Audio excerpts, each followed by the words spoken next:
नमस्ते। थर्ड आई में आपका स्वागत है। आज थोड़ी बात कर ली जाए, एक गंभीर विषय है। परसों दिल्ली चुनाव के रिजल्ट आ गए। डिसाइसिवली भाजपा जीती, आम आदमी पार्टी चुनाव हारी और कांग्रेस को 0 सीटें आई। तो अब दिल्ली के रेफरेंस को लेके एक नैरेटिव सेट करने की कोशिश मीडिया, और मीडिया क्या बोले, वो सारे लोग जो जिसमें पैसे वाले भी हैं, नेता भी हैं, बीजेपी हैं, आरएसएस हैं, सारे लोगों का एक समूह तो द करेक्ट वर्ड इज गिरोह। ये पूरा गिरोह लग गया है कि कैसे पहला टारगेट राहुल गांधी को डिस्क्रेडिट करो, दूसरा टारगेट किसी भी तरह से ये प्रूव करो कि कांग्रेस इररेलेवेंट है। जैसे एक समय पप्पू पप्पू पप्पू कर किया जा रहा था। 99 सदस्यों वाले एमपीज के साथ लोकसभा में कांग्रेस को इररेलेवेंट बनाने की कोशिश है। मैं कांग्रेस का कई लोगों इसमें अभी आएगा कि आप कांग्रेस का, मैं हार्ड हिटिंग क्रिटिक हूं। आप मेरे अगर वो देख लीजिए तो कांग्रेस में बाय नेम कांग्रेस के उत्तर प्रदेश के चंगू मंगू हो या हिमाचल प्रदेश का मंगू हो या नाम से किए हैं, लेकिन ये भी समझ में आता है कि आज जहां देश खड़ा है वहां पे अगर आरएसएस की विचारधारा जो देश के लिए हमारी समझ में खतरा है, उससे अगर कोई लड़ने की ताकत रखता है, उसको अगर कोई रोकने की ताकत रखता है, तो उसका नाम राहुल गांधी या बल्कि ऐसे कहें कांग्रेस लेड बाय राहुल गांधी है। That will be more appropriate. तो मैं इसकी भूमिका बता दूं कि ये क्या है और फिर आप भी इस पर जरूर सोचिए। ये कहा जा रहा है कि दिल्ली चुनाव लगातार हार रहे हैं कांग्रेस पार्टी। 2015 में 0 सीट, 2020 में 0 सीट, 2025 में 0 सीट विधानसभा है, और लोकसभा में 2014 में 0 सीट, 2019 में 0 सीट, 2024 में 0 सीट। ठीक बात है। तो पहली बात, 2014, 1914 में आम आदमी पार्टी की कितनी सीट आई थी, जिनको आप इस समय ये मान रहे हैं कि वही सबसे बड़ा देश का ऑल्टरनेटिव है? आम आदमी पार्टी के कितने के लोकसभा सदस्य हैं? 2009 में इसी लोकसभा दिल्ली से कांग्रेस के कितने सदस्य थे पता है? 9 सदस्य थे। ठीक बात।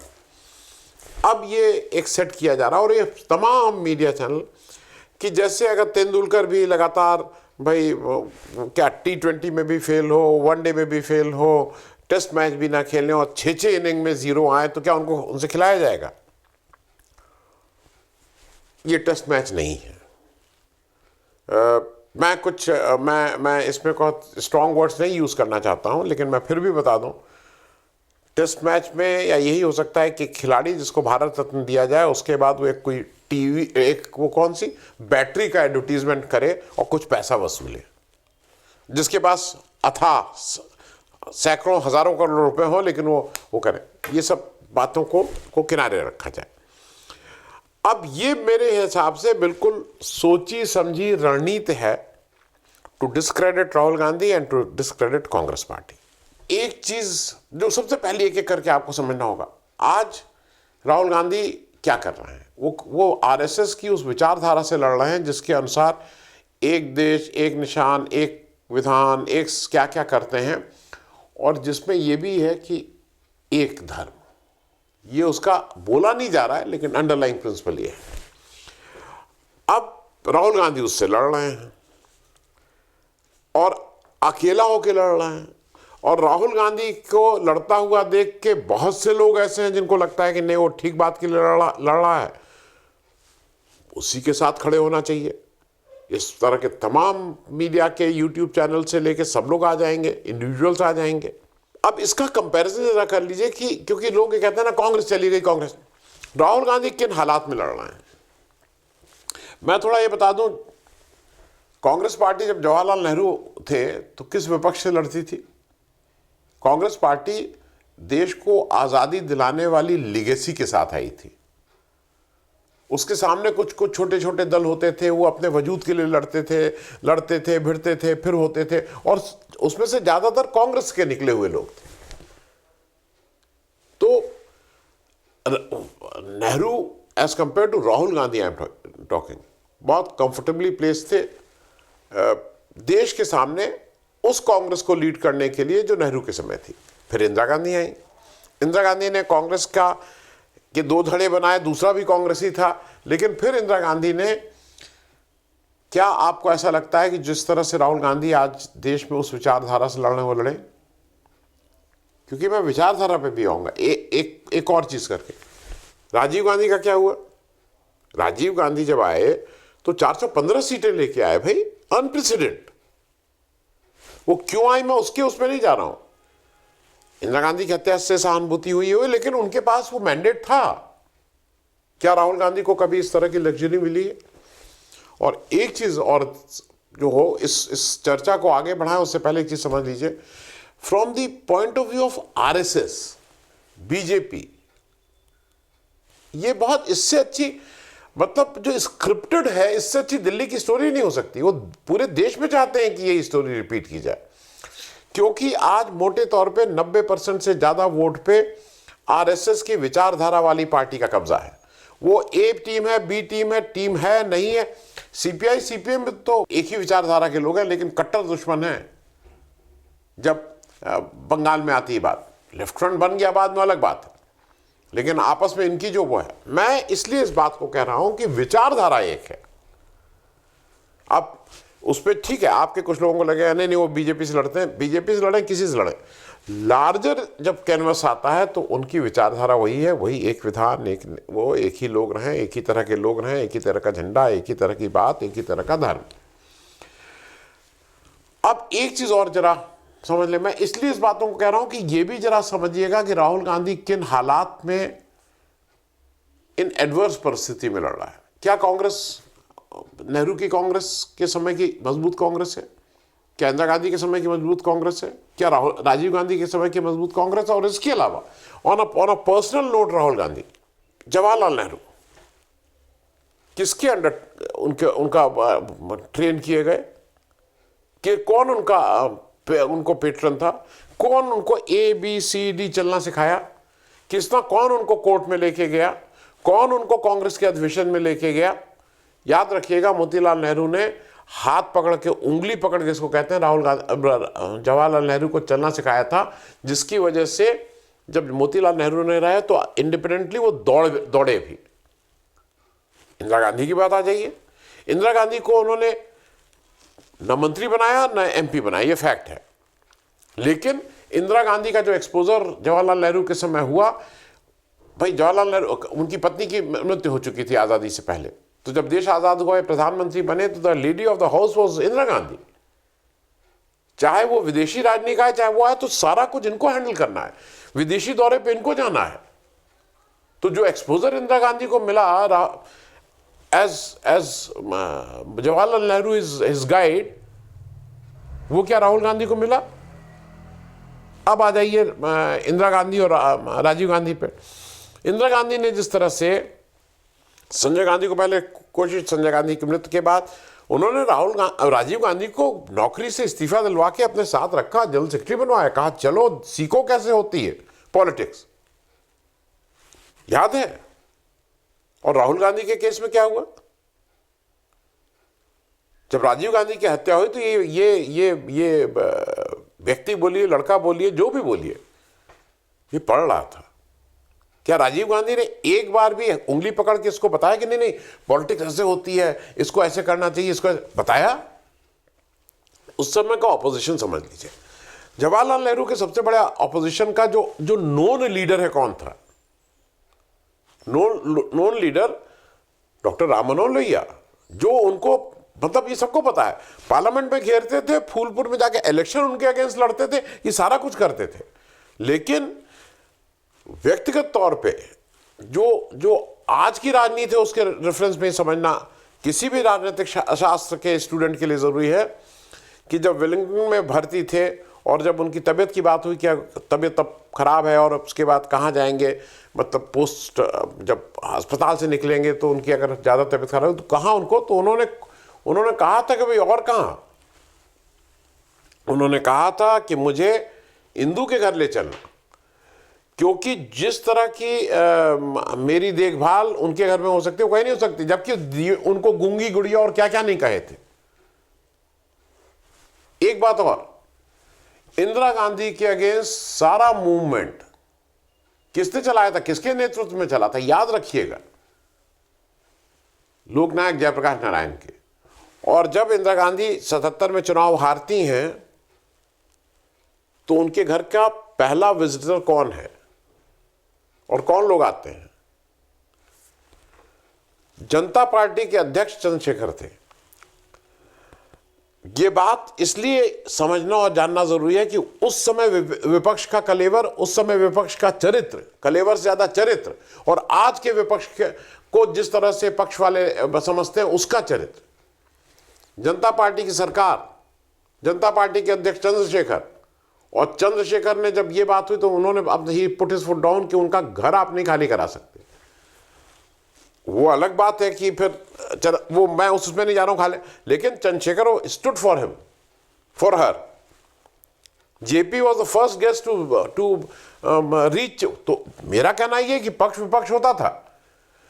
आज की तारीख में क्या है, राहुल गांधी इसको फंसाओ जरा, इसको फंसाओ फंसाओ फंसाओ फंसाओ, किस तरह से जज का ट्रांसफर करके, किस तरह से जज को प्रमोशन देके राहुल गांधी के अगेंस्ट वो लिया गया। और मैक्सिमम मतलब एक इस रिमार्क पे कि मोदी वाले रिमार्क पे 2 साल की मैक्सिमम सजा दी गई, 24 घंटे के कम समय में सदस्यता ली गई, घर खाली कराया गया। ये वो विपक्ष है। तो मैं सिर्फ इस बात को इसलिए कह रहा हूं कि ये जब आप सारी चीजें कहते हैं तो कहां ही लड़ रहा है ये याद रखिएगा। और एक चीज और, बंगला ही नहीं चुना गया। स्मृति ईरानी ने जिस तरह से सोनिया गांधी के ऊपर आक्रमण किया था, और आक्रमण शब्दों का नहीं, जिस तरह से वर्बल, आप सबने पार्लियामेंट देखी थी, किस तेवर के साथ दौड़ी थी सोनिया गांधी के ऊपर, याद है ना। आज की तारीख में जो बीजेपी, जो आरएसएस चाहता था वो दिल्ली में हो चुका है। आरएसएस क्या चाहता है कि देश में केवल एक तरह के लोग सोचने वाले हों, एक ही बात करें। दिल्ली में दे हैव अचीव्ड। दिल्ली में या तो राम जी की फोटो लगेगी, या कृष्ण जी की लगेगी, या लक्ष्मी गणेश लगेगी। यही सबकी पॉलिटिक्स, अब 90% लोगों को यही पसंद है। तो पहली चीज यह है कि इससे कौन लड़ सकता है, विचारधारा की कौन लड़ेगा। उसमें राहुल गांधी बिल्कुल ठीक से खड़े हुए नजर आते हैं, जहां पे वो साफ साफ खड़े हैं कि मैं खड़ा हुआ हूं, मेरे पीछे कोई रहे चाहे ना रहे। वो कांग्रेस पार्टी को भी कुर्बान ही नहीं, वो कहते हैं कांग्रेस पार्टी चली जाए तो चली जाए, लेकिन इन मूल्यों पे मैं कोई जीरो कॉम्प्रोमाइज। और उसमें सबसे बड़ी बात अडानी है। अडानी के सामने कौन खड़ा होगा इस देश का? एक पार्टी बता दे कोई, पक्ष विपक्ष पूरे देश की एक पार्टी कोई बता दे। कांग्रेस में नहीं बोल रहा हूं, राहुल गांधी के अलावा, राहुल गांधी के अलावा एक कोई नेता ऐसा बता दे जो इस समय प्रैक्टिसिंग नेता हो, जिसमें जो इस समय वोट की राजनीति कर रहा हो, जो अडानी के सामने खड़े होने की हिम्मत करे। पार्लियामेंट चले, अडानी जी ने कहा चलने दो, निकल आओ। ये हालत है। किसी पार्टी का क्या नाम लेना, जब विपक्ष को एक साथी काम करना, उन्हीं लोगों के साथ काम करना, तो वो कहने से वो वैमनस्यता बढ़ती है, इसलिए नहीं नाम ले रहा हूं। किसके कहने पे कहां कहा जा रहा है, इससे कोई देश के सामने छुपा नहीं है। तो ये कहना कि नहीं ये नहीं है, इनको अब राहुल गांधी को हट जाना चाहिए, इनको निकाल देना चाहिए और कांग्रेस पार्टी को नया, आपके पास ऑल्टरनेटिव कांग्रेस नहीं, इस देश के पास कोई ऑल्टरनेटिव नहीं है राहुल गांधी के अलावा, एज वी स्टैंड टुडे। अगर देश को बचाना है, अगर इस आरएसएस की विचारधारा से लड़ना है, तो आपके पास एक ही ऑल्टरनेटिव, उसका नाम, मैं कोई राहुल गांधी का वो नहीं हूं। इसलिए मैं इसको बार बार कह रहा हूं कि आई हैव बहुत सी चीजें हैं, लेकिन आपका कोई ऑल्टरनेटिव है तो जरा बताइए। नीतीश कुमार, ममता बनर्जी, अखिलेश यादव, शरद पवार, नाम बताइए ना, उमर अब्दुल्ला, अरविंद केजरीवाल, नाम बताइए कि भाई ये विपक्ष के अगेंस्ट ये लड़ेंगे। अब मैं एक दो चीजें राहुल गांधी की बता दूं। राहुल गांधी का कनेक्ट, भारत जोड़ो यात्रा कोई दूसरा क्यों नहीं कर लिया है? चंद्रशेखर जी जब उन्होंने भारत यात्रा की, उसके बाद चंद्रशेखर जी किसी बड़ी पार्टी के बड़े अध्यक्ष, मतलब उनकी पार्टी के पास कभी ये लग्जरी नहीं रही कि उनके पास 20, 25, 50 एमपी हों, नहीं रहे, 2-4 एमपी। लेकिन उनकी जो भारत की जो पद यात्रा किया था उन्होंने, उसकी बदौलत उनके पास जमीन से कनेक्ट उनका हरदम था। और राहुल गांधी के भारत जोड़ो यात्रा के बाद अब राहुल गांधी की उस चीज को कोई छीन नहीं सकता है। No one, neither Congress nor any party nor any one can take away that connect from Rahul Gandhi जो उन्होंने स्टैब्लिश कर लिया है आम आदमी के साथ। अब विजन की बात कर लीजिए। एक पढ़ा लिखा आदमी जो विदेशी चीज़ों को समझता है, इकॉनमी समझता है, वर्ल्ड पॉलिटिक्स समझता है, जिसको हमारी भाषा में, आम भाषा में हम लोग उसको स्टेट्समैन बोलते हैं। स्टेट्समैन वो बोलते हैं जो लार्जर पिक्चर को देखे। और कौन है? जितना उसका है उसका तो उतना तो मुझे कोई नहीं लगता भारत में किसी के पास। एक और बात, ये कहा जाता है ना कि भाई मुश्किल दिन देखे हैं आपने, ईडी के सामने बिठाया गया कि नहीं बिठाया गया। अगर इतना भी केस होता तो राहुल गांधी को अब तक उल्टा नहीं लटका दिया गया होता। इतना भी अगर केस होता, ईडी, सीबीआई, इनकम टैक्स, किसको नहीं देखा परिवार के। मैं उसके बताऊं, I for one I somehow मुझे रॉबर्ट वाड्रा जी अजीब से लगते हैं, लेकिन यह भी फैक्ट है कि अगर रॉबर्ट वाड्रा के पास 2 रुपए का क्या 1 अठन्नी भी अगर कहीं बेमानी की मिल गई होती तो आपको क्या लगता है कि रॉबर्ट वाड्रा ऐसे घूम रहे होते? अगर अठन्नी भी कहीं ऐसी मिल गई होती विच इज अनअकाउंटेड फॉर। उनके कार्यकलापों को मैं I am no one to give that chit, पर मेरा सिर्फ कहना यह है कि आप क्या इससे कन्विंस हैं कि रॉबर्ट वाड्रा को के पास एक 54 खोटी भी अगर कुछ गड़बड़ मिल गई होती तो क्या आज उनको नहीं लटकाया गया होता? उनको क्या आज सूली पे नहीं चढ़ा दिया गया होता? तो परिवार के रूप में इंडिविजुअली जो राहुल गांधी के साथ सोनिया गांधी, एक किसी की मां जो 75 साल की हो उसको ईडी में ले जाके 2-2 दिन 3-3 दिन उससे पूछताछ करो। कितने लोग, मतलब मां की तबीयत खराब है, मां को कुछ नहीं हो जाए अपनी, कितने लोग इसको झेल सकते हैं? Who can withstand? और एक बात मैं इसलिए डेमोक्रेटिक वैल्यूज की कौन कद्र करता है? कहा गया जुडिशरी की कौन कद्र करता है? प्रेस के सामने कौन जाता है? और कभी कभी राहुल गांधी, मैं इसलिए कह रहा हूं कि उसको लार्जर पिक्चर से देखना होगा। और कुछ चीजों को आपके आदेश, उन्होंने जो मनमोहन सिंह का वो अध्यादेश वाला था कि उन्होंने फाड़ दिया था, उसको लोग कहा उन्होंने बिल्कुल मनमोहन सिंह की बेइज्जती कर दी। राहुल गांधी ने गोधरा किया, एक गोधरा करके एक तड़ीपार आदमी आके इस देश के कैबिनेट में बैठता है, हम उसको कुछ नहीं कहते हैं। और एक आदमी ने अध्यादेश फाड़ दिया जिसके पीछे पार्टी खड़ी हुई थी, उसको हम लोग बार बार बताया। गुजरात के आम इंसान का क्या हालत हुई थी, मतलब जो आप सुन लीजिए तो वहां जो गोधरा के जो पोस्ट रॉयट जो हुए थे, आपकी रूह कांप जाएगी जो हुआ था। सिख दंगों की क्या राहुल गांधी से कोई लेना देना? तो कांग्रेस पार्टी से हो सकता है, राहुल गांधी से, लेकिन माफी मांगी राहुल गांधी को कौन सी पड़ी थी? और एक ऐसा व्यक्ति जो अपने पिता के हत्यारों को माफ कर सकता हो। तो मेरा सिर्फ कहना यह है कि ये जो एक झूठी कोशिश है इस मीडिया वालों की और इस आरएसएस के विचारधारा वाले लोगों की कि नहीं ये नहीं है, इनको हटा देना चाहिए, ये कोशिश रहेगी। क्योंकि अगर इस समय जहां देश खड़ा है, जिस तरह से देश को में ये जो ताकतें चल रही हैं, जो एक किसी को दूसरे को कीड़ा मकोड़ा तुरंत देशद्रोही ये मानने का, अगर इनसे लड़ना है तो आपको राहुल गांधी के नेतृत्व को मानना होगा। मैं ये नहीं कह रहा हूं कि आप उनकी सारी बातों, बिल्कुल आप क्वेश्चन करिए, बिल्कुल क्वेश्चन पूछिए, बिल्कुल कहिए कि क्यों नहीं आप ये करते हैं, लेकिन उनको सिरे से नकार देना कि वो यहां से हट जाएं और दूसरे आदमी आ जाएं, ये मेरे ख्याल में बहुत ही अलोकतांत्रिक और देश के लिए खराब रहेगा। चलते चलते मैं अंतिम बात कह दूं, ये होता है कि दिल्ली में कौन है? अरे भाई दिल्ली में कौन है? तुम्हारे पास कौन है? मेरे पास कौन है? कभी किरण बेदी, कभी कौन, तुम्हारे पास भी नहीं। लेकिन ये सब गौण बातें हैं। बड़ी बात यह है कि देश में विचारधारा की लड़ाई है, it's a larger thing at stake. संविधान स्टेक पे है और उससे बड़ा हमारा लोकतंत्र स्टेक पे है। उसको बचाना तो हर हालत में ही इस देश की जनता को पड़ेगा। Thank you so much. धन्यवाद।